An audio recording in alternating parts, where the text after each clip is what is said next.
Dan malam ini baru mau bahas. Dan malam ini kita akan sesuai dengan feedster yang udah disebar oleh teman-teman Shift Media. Saya akan coba sharing sedikit dari, saya yakin di sini bukan saya doang yang pernah ke Jepang. Saya mah juga baru beberapa kali doang. Pasti ada teman-teman yang mungkin udah bolak-balik ke Jepang. Agak-agak bete dikit, ke Jepang gitu. Ada yang kayak gitu mungkin ya. Ada yang pengen belanja bawang ke Jepang. Ada yang kangen udang ke Jepang. Pengen makan udang ke Jepang aja. Padahal udang banyak di sini bertebaran, tapi pengen yang asli yang dari Jepang misalnya. Ada yang setiap winter ke Jepang. Ada yang mungkin pernah tinggal di Jepang. Ada yang bahkan sekarang lagi tinggal di Jepang live streaming. Jadi saya bukan bermaksud lebih sok tahu daripada teman-teman. Hanya angle saya kemarin seminggu ke Jepang itu mudah-mudahan semakin menegaskan sebuah pesan yang selama ini udah kita saksikan sendiri, kita dengar dari teman, atau bahkan teman-teman yang di Jepang mungkin ngalamin langsung. Tentang moral, akhlak. Kalau di Feedster teman-teman lihat, seorang muslim Jepang yang ketika kita nyerahin satu hadiah kantong yang sekarang jadi program Shift itu untuk mengganti kantong plastik kalau kita belanja, terus kita sediain kantong yang kalau itu jadi kayak gantungan kunci, ditaruh di tas, ditaruh di motor. Jadi kalau kita belanja itu bisa pakai itu, nggak usah banyak pakai plastik supaya mengurangi sampah plastik. Ini hanya ikhtiar kecil lah dan nggak ada apa-apanya dibandingkan yang udah dilakukan banyak komunitas yang lain. Tapi kita ingin terlibat kecil-kecilan. Kita kasih ke dia, sebetulnya sederhana sih kantong itu, harganya murah, desainnya biasa sebetulnya, cuman buat kita sih bagian dari kepedulian gitu ya. Kita serahin nih, kita serahin sama dia, coba lihat gimana ekspresinya. Kayak nggak pernah ngelihat kantong gituan ya. Padahal kan di Jepang udah banyak yang gitu, malah saya juga beli di Jepang untuk jadi kayak sampel, kita bikin gini yuk. Jadi kita di Jepang malah belajar tentang bikin kantong yang lebih bagus, yang lebih murah dan lebih kayak nyaman aja dipakai gitu dari bahan yang lebih bagus. Dia tuh kayak nggak pernah ngeliat kantong gitu, kayak tinggal di kutub mana gitu. Begitu kita kasih, gitu kan ya? Kenapa dia kayak gitu? Bukan karena dia nggak pernah lihat itu, karena dia menghargai kita. Ini namanya orang yang syukurnya tuh luar biasa. Makanya disebutkan oleh Kang Yusuf yang jadi sahabat kita di Jepang itu, di Jepang kan ada budaya orang berterima kasih. Berterima kasihnya tuh nggak sekali, berkali-kali. Kalau di situ disebutin siang, makasih ya tadi pagi udah dikasih hadiah ini. Besok, makasih ya kemarin. Lusa, makasih ya bulan lalu. Tahun depan, makasih ya tahun yang lalu. Terus aja diingat kebaikan orang. Sebetulnya teman-teman, ini bukan budaya Jepang saja. Salah sebut lagi. Ini bukan budaya Jepang saja. Jauh 1400 tahun yang lalu, ini adalah sebuah habit, sebuah behavior yang udah diajarin Nabi kepada orang yang beriman. Apa kata Nabi? Kalau ada orang yang berbuat baik kepada kalian, maka balaslah kebaikan itu. Kalau kalian tidak mampu membalas kebaikan itu, maka doakanlah dia seolah-olah kalian sudah membayar kebaikannya. Itu satu cara kita menghargai orang lain. Banyak hadis pastinya. Kalau ada orang yang berbuat baik kepada kalian, maka balaslah kebaikan itu. Jadi kalau dia kasih kita hadiah, balikin hadiah ke dia. Makanya bahasanya tahadu. Bukan ihdi, tapi tahadu. Apa arti tahadu? Saling memberi hadiahlah kalian. Jangan cuma nerima hadiah terus. Saling mentraktirlah kalian. Jangan cuma ditraktirin mulu. Apalagi saling share pulsa atau kuotalah kalian. Jangan cuma minta kuota terus. Ini kan terjemahan praktis ya dari tahadu. Karena saya nggak suka menerjemahin teks Al-Quran dan hadis hanya secara teori. Kita harus mampu menerjemahkannya dalam praktek kekitaan. Kekitaan artinya sesuai dengan praktek kehidupan daily-nya kita. Kalau enggak, namanya bukan penerjemah. Kalau enggak, bukan da'i, hanya sekedar penerjemah. Da'i itu harus bisa membawa idealisme kepada realitas, itu da'i. Dan itu enggak gampang loh. Kita harus tafakur, kita harus muhasabah, kita harus memahami realitas, baru kita bisa bawa idealisme kepada realitas. Ini kalau di zaman kita gini, ini kalau di zaman kita gini. Itu namanya membawa sebuah idealisme sirah nabawiyah menjadi sebuah solusi konkret program kehidupan kita zaman sekarang. Kalau cuman bicara sirah nabawiyah secara narasi, teori, tapi nggak bisa diterjemahkan dalam praktek kekinian, ini sama dengan buku atuh. Apa gunanya bedah buku? Saya dulu ketika kuliah di Mesir, kita pakai buku nih, bawa buku ini ya, dosen ngasih tahu, beli buku ini, kasih tahu referensinya, kita cari di perpustakaan buku, udah gitu di kampus kita bedah. Ngapain bedah lagi kalau udah ada buku? Karena buku hanya menjelaskan teori. Bedah dari dosen ini syarah kalau dalam hadis, tafsir kalau dalam Quran, tahqiq kalau dalam ilmu ilmiah. Itu tujuannya apa?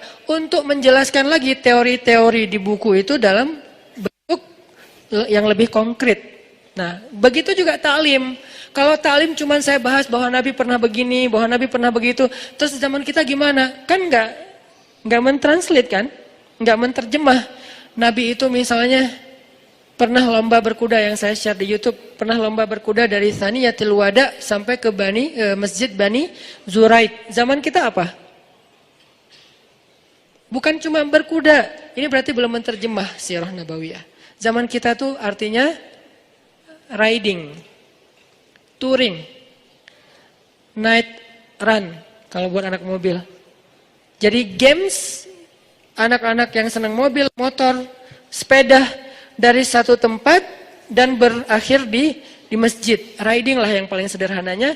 Touring kalau bareng-bareng misalnya, itu adalah terjemahan konkret apa yang terjadi di zaman Nabi dengan konteks kekitaan. Nggak harus kita cari kuda baru ngikut sunnah. Kalau nggak naik kuda berarti belum nyunnah. Sehingga ada istilah olahraga sunnah. Saya nggak sepakat dengan istilah olahraga sunnah. Semua olahraga selama nggak melanggar syariat itu nyunnah. Berenang. Yang nyunnah yang mana? Yang gaya bebas Ustaz? Enggak. Semua berenang itu sunnah. Mau dia diving, mau dia free dive, mau dia snorkeling, mau dia surfing, mau dia cliff dive. Kan banyak varian berenang kan? Cliff dive yang loncat dari tebing itu. Yang paling pro yang baru diputusin. Itu kan loncatnya paling tinggi. Pro cliff diver. Loncat paling tinggi, udah gitu loncat, nggak muncul-muncul. Ini kan varian dari berenang, free dive kah, diving kah, snorkeling kah, apalagi saya nggak tahu, surfing, atau kalau surfing aja mazhabnya banyak banget nih. Ada surfing longboard, ada shortboard, ada apa, pakai papan skimboard, ada yang wake surf, ada yang ski apa tuh, water ski sport kayak gitulah, pokoknya water sport terserah deh apa namanya. Ada yang berenang pun gaya bebas, gaya punggung, gaya katak, gaya batu, gaya malu-malu gitu kan. Gimana gaya malu-malu, mau loncat kayak malu gitu. Kenapa? Takut malu-maluin. Artinya semua ini sibahah, semua ini adalah berenang. Jadi yang namanya berenang nggak harus kita langsung mengatakan olahraga sunnah itu berenang. Boleh juga olahraga sunnah itu diving. Boleh nggak ngomong kayak gitu? Boleh. Cuman orang nggak berani aja ngomong kayak gitu. Kenapa Ustaz? Soalnya mungkin dia pikir kalau keluar dari kata berenang jadi nggak Islami. Padahal berenang itu kan kategori umumnya. Nanti variannya, jenis-jenisnya banyak. Saya bisa aja bilang diving, olahraga sunnah. Cliff dive, lebih nyunnah lagi. Karena itu adrenalinnya cowok banget kan, loncat, wah gitu segala macam. Kenapa itu hanya jadi kayak kesannya nggak nyunnah, kurang berpahala. Soalnya bukan gaya bebas, cuman gaya bebas doang yang berpahala. Padahal manfaatnya sama aja. Bahkan kalau teman-teman yang diving itu kan luar biasa ya. Kemarin saya mau diajak diving di Tanjung Pinang, ternyata itu tekniknya, ilmunya dahsyat juga tuh diving. Apalagi free dive. Free dive nggak pakai tabung udara, terus kayak mau masuk kan kalau di laut susah ya. Kayak mau tenggelam nggak tenggelam. Ini kenapa sih kok saya di permukaan air terus gitu. Muncul lagi belakangnya gitu, nggak masuk-masuk. Kayak seonggok karang gitu kan ya. Kenapa? Karena susah banget mau masuk ke dalam. Ada tekniknya. Saya pas lagi di Bunaken tuh. Sok-sok free dive. Sebetulnya nggak free dive sih. Free dive fun gitu. Wah gua mau free dive. Oh iya Ustaz. Udah aja. Sampai ke bawah. Mau turun itu ada anak saya minta diambilin bintang laut kan di tebing gitu. Jadi agak di pinggir-pinggir tebing gitu. Ini kayak bahaya banget gitu kan. Yang di sebelah sana gelap. Sebelah sini kayak warna-warni. Kata anak saya, Baba mau yang bintang laut itu tuh. Oh ya tenang, gaya kan. Loncat deh saya tuh dari kapal, loncat. Saya kira gampang gitu, tenggelam kayak di kolam renang kan gampang tuh, nyelam kan. Ini nyelam kok susah banget ya, kok nggak kayak ada yang nahan, lo nggak boleh ke bawah, lo nggak boleh ke bawah. Kayak susah banget, sampai kelepek lama, datanglah yang lokal pride-nya, warga lokalnya yang udah pro banget lah ya. Makanya buat kita tuh lokal itu terbaik lah, udah free rider banget. Mereka nggak pakai pencitraan, nggak pakai GoPro 7, nggak pakai apa-apa, tapi bener ke bawah. Kita udah pakai segala alat, cuman di atas doang. Terus diedit, posting gitu. Kalau mereka tuh bener-bener tenggelam beneran, Ustadz bisa, aduh nyerah deh nyerah. Akhirnya dia langsung sek ngambil, langsung muncul lagi. Gampang gini. Kok bisa gampang gini mas? Ya latihan. Sampai ada yang nombak ikan gitu-gitu kan. Itu kan semuanya olahraga air, berenang dan keren. Bahkan sebagiannya dipakai buat kemampuan militer. Militer kita juga ada yang diving, ada yang sampai berenangnya tangan dan kaki diikat kan sampai kayak gitu-gitu. Kalau di Palestina tuh orang Hamas, pasukan Hamas pakai berenang dengan jenis apa? Diving. Mereka pakai tabung udara diving dari Gaza tembus ke pangkalan militer Israel. Kan ada dulu serangan yang 10 prajurit Hamas angkatan laut yang katak itu kan, angkatan pasukan katak masuk ke dalam, keluar nyerang. Kalau ini kan perang, namanya perang ya, saling tembak-tembakan, masa saling senyum gitu kan. Gitu. Itu bukan perang. Itu dakwah, namanya jihad, jadi jangan agak kagok gitu kalau ngomongin orang berperang, kok perang sih Ustaz? Namanya perang ya, tembak, masa perang gini, ya gitu dong. Nah dia masuk, terus keluar di pangkalan militer Israel, diserang, terbunuh beberapa prajurit Israel dari Hamasnya, kalau nggak salah cuma satu yang syahid, sisanya selamat, dan mereka masuk lagi. Berarti kan sibahah di zaman sekarang adalah salah satunya diving, makanya saya nggak sepakat dengan istilah olahraga sunnah itu hanya 3. Padahal kalaupun mau dibikin persis kayak Nabi, 4 harusnya. Yang jarang dibahas yang keempat apa? Gulat. Bukankah Nabi juga pegulat? Yang ngalahin Abu Rukanah? Kenapa nggak dimasukin? Karena kita baru membaca satu hadis, lalu merasa paling mengerti hadis tersebut. Padahal olahraga sunnah itu kayak misalnya berkuda. Berkuda itu bukan cuma naik kuda loh. Ngurus kuda. Ngurus kuda itu apa sekarang? Ngebengkel. Jadi cowok banget tuh kalau dia misalnya mogok motornya dia bisa ngerjain sendiri. Masa mogok nelpon, gimana tolong angkat motor saya tinggalin tuh di atas jembatan misalnya di Pasteur. Ya kurang cowok sih. Jadi cowok yang keren itu justru kalau dia bisa ngebengkel sendiri, minimal kalau mobilnya ada apa dia bisa ngedongkrak sendiri gitu kan ya. Ini life skill cowok. Jadi pesan dari olahraga yang Nabi katakan tadi itu bukan cuman kudanya disiapin, dipakein pelana, terus dipegangin tali kekangnya, duduk di belakang, pencitraan, yang misalnya kita pakai selfie gitu, misalnya. Saya pernah gitu soalnya. Saya nggak ngomongin orang lain ya, jadi jangan diedit, nanti dikasih judul macam-macam gitu, enggak. Saya lagi ngomongin diri saya sendiri. Pernah di Parompong kan ya, belajar berkuda, karena baru pertama, dipegangin sama pelatihnya, si kudanya teh. Karena kalau nggak dipegangin, ntar saya dibawa lari gimana? Oke, mas pegangin erat ya, ya Ustadz. Nah dia ajarin, yang pertama Ustadz kalau berkuda itu, ini kata dia ya, nanti teman-teman yang pro penunggang kuda mungkin bisa meralat. Kata dia kuda itu dia harus, kita tuh sama dia tuh harus kayak ngeklik gitu. Kita tuh harus sehati, kita tuh harus kayak saling paham gitu, saling pengertian. Kamu capek ya dah. Kita tuh harus saling pengertian gitu, dielus-elus dulu rambutnya, terus kayak dipegang-pegang gitu, saling pegangan gitu kan ya. Tapi jangan dikedip gitu, kasihan nanti. Apaan sih lo? Gue cowok tahu. Oh ya maaf ya. Terus kayak gitu-gitu, udah akrab, udah sehati gitu, baru naik. Dia nggak akan ngerjain. Kalau nggak sehati dikerjain sama dia katanya. Entah ini benar, entah ditakut-takutin. Pokoknya katanya gitu, kalau nggak sehati, nggak akrab gitu, kudanya sebel, apaan sih lo, turun aja, males lah, kan gitu kan, kuda juga males gitu, ngapain sih lo naik-naik ke gua, emang gua siapa lo, kegeeran kitanya gitu, makanya kayak ternyata ada ilmunya, nanti cara sampai ngurus kuda, harusnya penunggang kuda itu kan secara teori dia yang ngurus kudanya sendiri kan, sama kayak penerjun kan dia yang ngelipet parasutnya sendiri kan, bukan dilipat sama teman, karena itu bahaya sekali kalau dilipat sama orang lain, nggak tahu ada apa, dan dia harus make sure kalau ini udah aman, dan kalau dia nanti buka di udara terbuka, kalau dilipat sama teman bahaya. Termasuk berkuda, dia ngurus kuda sendiri sampai sepatu kuda dan segala macam. Ini nih ilmu berkuda, jadi bukan cuman menunggang, tapi termasuk ngurus kuda. Kalau motor bukan cuman riding, termasuk ngurus motornya, servisnya, dia bersihin motornya, kalau ada yang rusak minimal ganti oli deh. Ini life skill. Ini nih sunnah Nabi SAW. Jadi buat saya kurang sepakat dengan istilah olahraga sunnah. Semua olahraga itu sunnah. Jadi teman-teman yang senang dengan segala macam jenis olahraga, dengan syarat satu aja, tidak melanggar syariat. Apa melanggar syariat? Satu, membuka aurat. Kan jelas kan? Kalau membuka aurat bukan olahraganya berarti, tinggal kita tutup aja. Satu, membuka aurat. Dua, olahraganya misalnya sampai menzolimi orang lain. Tiga, misalnya ada judinya di dalamnya gitu kan, kompetisi ada judinya. Kalau nggak melanggar syariat ya nggak masalah. Main bola nyunah nggak? Nyunah. Dari mana main bola nyunah?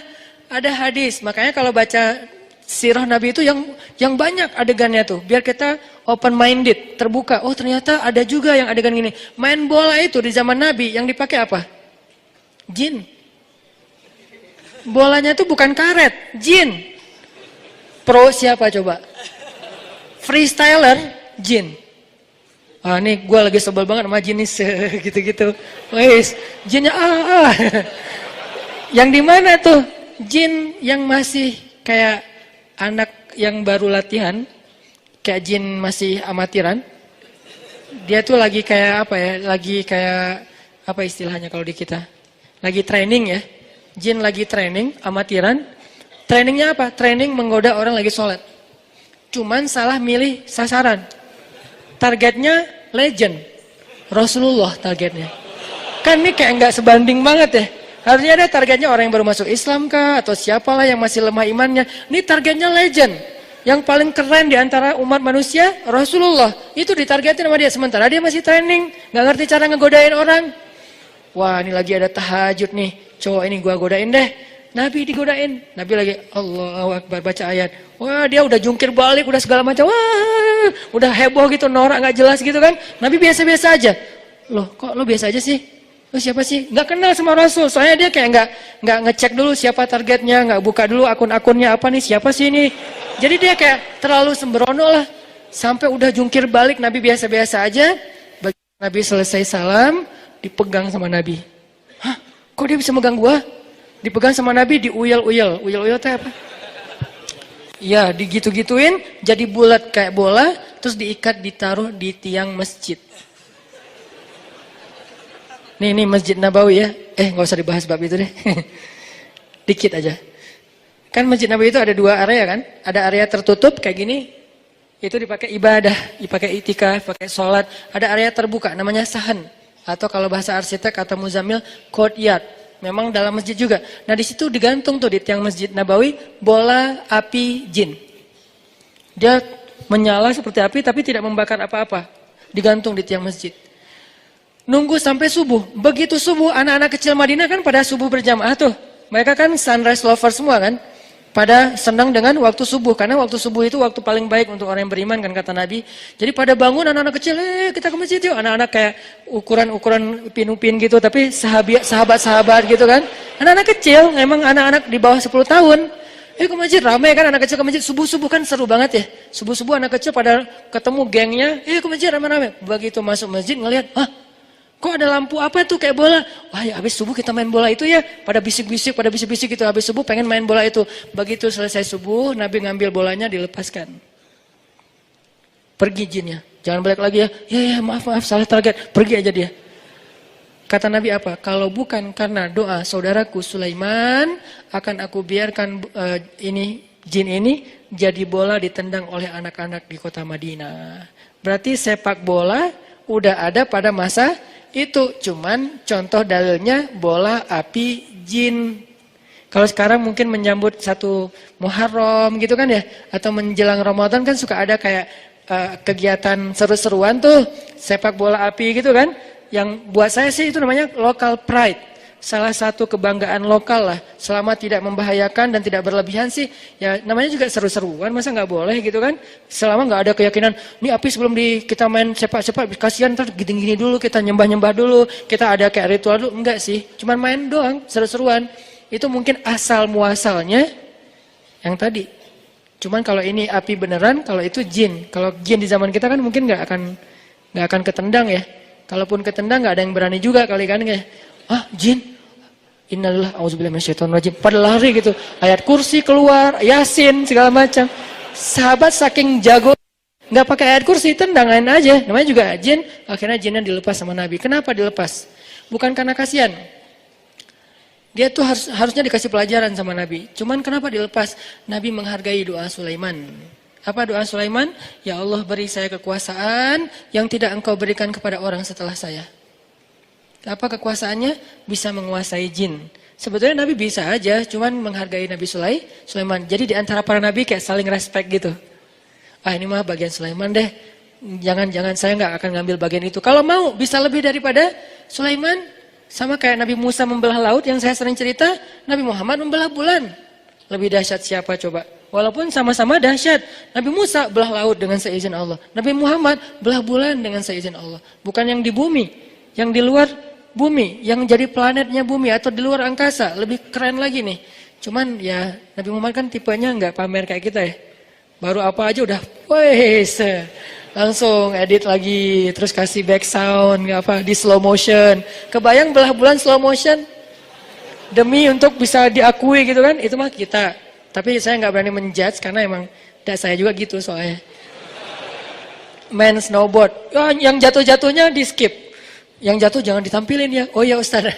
Yang jatuhnya nggak ada yang kelihatan kecuali yang hadir pada masa itu off air. Kalau yang lihat di sosial media, wah Ustaz jago banget nih bisa backside terus frontside gitu kan. Itu kan yang bisanya. Yang nggak bisanya terguling-guling kepala terbentur segala macam. Nggak, itu hanya untuk saya dan teman-teman yang ikut. Jadi kalau pengen lihat saya jatuh, yuk ikut bareng. Cie. Promo. Hard selling. Balik lagi tadi ngomong apa kok jadi kesini? Olahraga.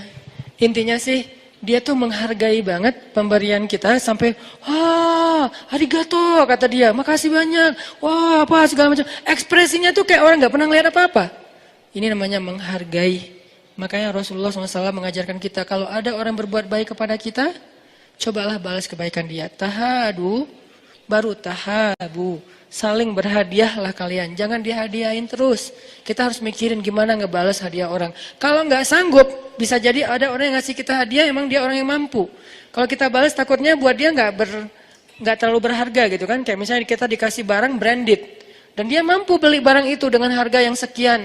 Kita mau balas dengan yang sama, misalnya dia kasih kita misalnya baju branded, harganya misalnya 400.000. Kita mau bayar ngasih dia 400.000 asal lebar ya. Kenapa? Orang kos-kosan juga belum bayar. Ini gimana nih? Kalau nggak sanggup ngasih yang sama, maka kata Nabi doakan. Doakan dia sampai seolah-olah doa kita yang banyak itu sudah membayar kebaikan dia. Nah ini kan sama dengan yang tadi kan. Dia ucapin terima kasih sehari, besok juga, lusa juga, minggu depan, bulan depan, tahun depan. Terus sampai dia bisa merasa tenang, saya udah berterima kasih dengan ucapan yang layak buat dia. Nggak bisa sekali. Bukan, oh ya thanks. Nggak gitu. Makasih ya, hatur nuhun, U-nya banyak. Hatur nuhun gitu kan. Kenapa banyak? Ini sunnah juga nih. Dalam cara menulis, mungkin saking sopannya dia, hatur nuhun, titik. Panjang, titiknya banyak lagi. Udah gitu senyum, udah gitu ketawa, guling-guling. Jadi agak alay banget gitu. Tapi ya itu kan ekspresi dia untuk saking bahagianya. Walaupun kadang-kadang dikasih sesuatu yang biasa aja. Ini nih, Nabi juga kayak gitu teman-teman. Dikasih apa aja sama orang, beliau tuh orangnya kayak selalu, ini berharga banget buat saya gitu orangnya. Di mana kita dibandingkan Rasulullah SAW? Apakah sunnah ini hanya tersisa di sana? Di negeri-negeri orang yang belum beriman? Kenapa mereka bisa mempraktekkan sunnah Nabi lebih baik daripada orang yang beriman? Bahkan orang yang sudah belajar sunnah, sudah belajar hadis Nabi. Kenapa kita mengambil teks dari kata-kata Nabi, tapi tidak meniru perilaku Nabi SAW? Bukankah sunnah Nabi itu ada sirah, ada surah, ada sarirah? Ada sirah perbuatan Nabi, ada surah penampilan Nabi, tapi juga ada sarirah perasaan Nabi. Nabi rasa malu, Nabi rasa sungkan, Nabi rasa nggak enakan, Nabi rasa kasihan, Nabi rasa takut. Semua itu sunnah.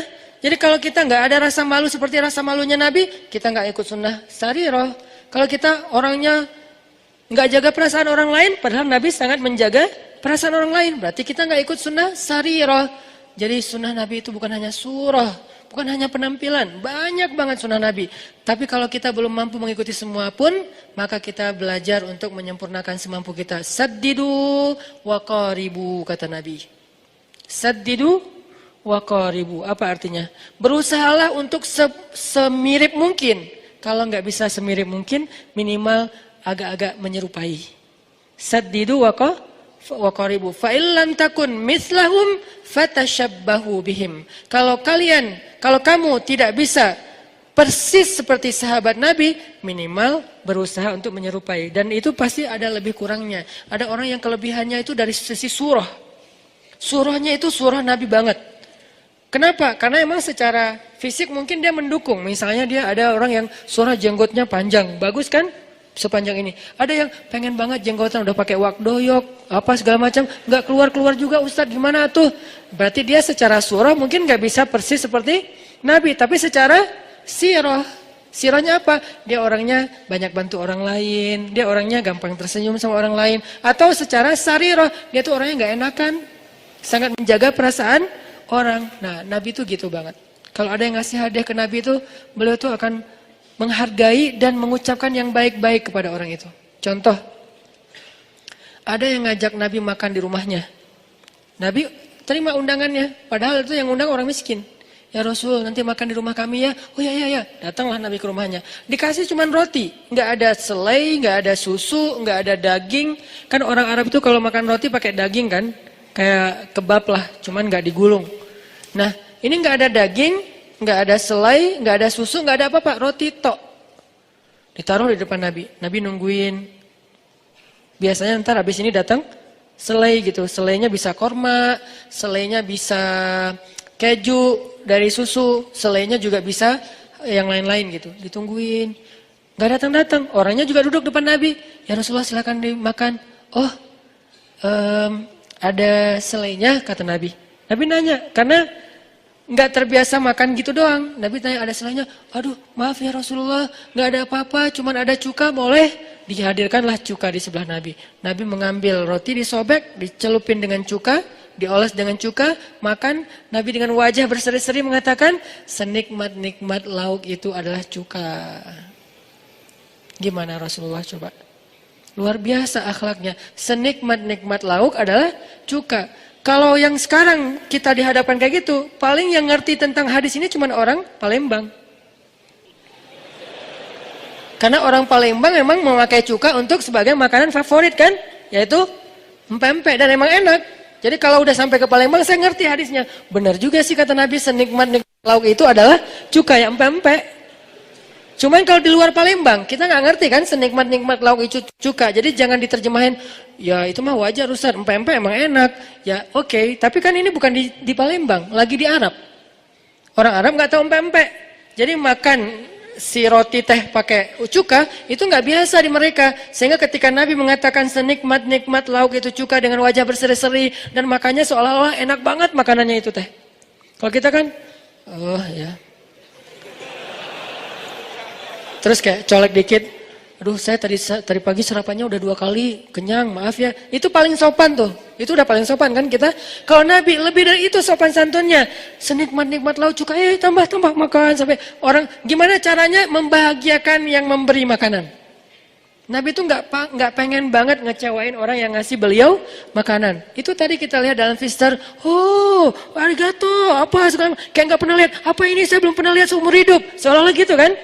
Ini cara dia mengapresiat orang yang memberikan hadiah kecil yang tadi. Itu tuh akhlak keren banget. Apa salahnya kita belajar kepada orang yang belum beriman pun, kalau itu kebaikan? Bukankah kita disuruh ambil nasihat dari siapapun, walaupun dari mulut budak Habasyah? Terimalah kebenaran, walaupun itu keluar dari mulut budak Habasyah. Emangnya itu nggak ada di Madinah? Ada tapi bagian yang berbeda.